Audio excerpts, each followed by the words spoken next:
نہیں ہے نا، اللہ نے تو فرشتوں کے سامنے کہا تھا کہ انسان بلند ہے، تم جھکو اس کے آگے، اور انسان دنیا میں آ کے اتنا پستی اور ذلت میں چلا جائے تو یہ تو پھر بات نہ سمجھ آنے والی ہوئی۔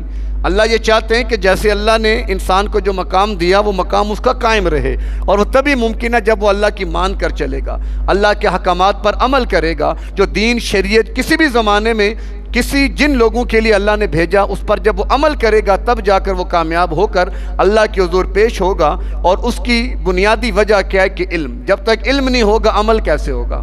کہ اللہ کی رضا کا علم، اللہ کے احکامات کا علم، اس کے لیے ہمیں یہ مجالس کا انعقاد، یہ مل بیٹھنا، دروس قرآن، دروس حدیث، یہ ساری چیزیں تاکہ ہم اپنے بنیاد اور اپنے بنیادی علم سے آگاہ ہو جائیں، اس کے مطابق پھر زندگی گزار کے اللہ کو راضی کر کے جائیں۔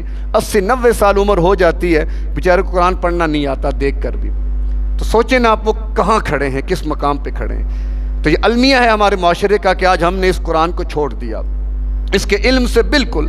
صبح کے اوقات میں اسکول، کالج، یونیورسٹی میں کتنا شور شرابہ ہوتا ہے، والدین کیا، دادا دادی، نانا نانی کیا، بچے بچیاں، پوتے پوتیاں، نواسیاں، ہلہ گلہ صبح کے ٹائم ہوتا ہے۔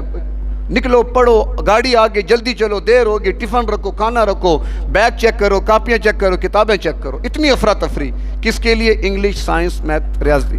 لیکن اللہ کے دین کے لیے، قرآن کے لیے کوئی ٹینشن نہیں ہے، کوئی پرواہ۔ بچہ مدرسے جا رہا ہے نہیں جا رہا، آ رہا ہے نہیں آ رہا، کچھ پڑھ رہا نہیں پڑھ رہا، نو ٹینشن۔ ہاں، ٹوینکل ٹوینکل لٹل اسٹار بڑا اچھا پڑھتا ہے، بس ٹھیک ہے، ہمارے لیے کافی ہے۔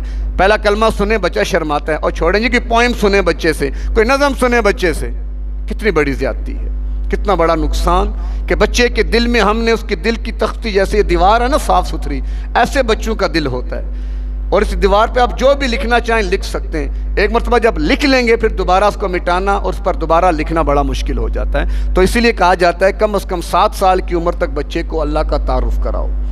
مروا اولادکم بالصلاۃ وہم ابناء 7 سنین، 7 سال کے بچوں کو نماز سکھاؤ، نماز پڑھاؤ، نماز کی طرف لاؤ۔ وَاضْرِبُوا عَلَيْهَا وَهُمْ أَبْنَاءُ 10 سنین، اور 10 سال کے ہو کر نہ پڑھیں تو مارو۔ یہ کیا وجہ؟ تاکہ بنیاد سے ان کو اللہ کا تعارف ملے۔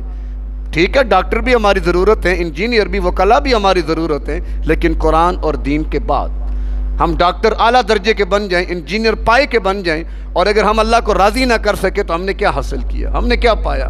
کچھ بھی نہیں۔ کیا حاصل کیا؟ ککھ بھی نہیں۔ ہمارے بچے ہمارے لیے 2 لفظ پڑھ کے ہمیں دعا کی نہ بخشش کرا سکیں، ایصال ثواب نہ کر سکیں تو ہم نے کیا کیا؟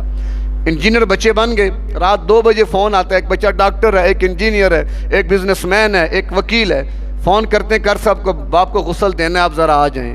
بھائی اتنا بڑا پڑھایا لکھایا، وارث تو تم ہو اس کے، چاہیے کہ تم غسل دو، لیکن نہیں پتہ کیسے دینے غسل۔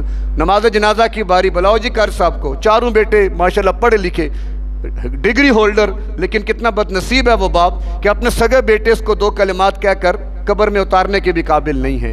تو غلطی کس کی ہے؟ باپ کے، بیٹوں کی نہیں۔ ذمہ داری باپ کی تھی، ان کو دین سکھا کے جاتا۔ اور دین کیا ہے؟ اللہ کا قرآن۔ اللہ ہمیں سمجھ نصیب فرمائے، اپنی اور اپنی اولادوں کو دیندار بنانے کی توفیق عطا فرمائے۔ وآخر دعوانا ان الحمد للہ رب العالمین۔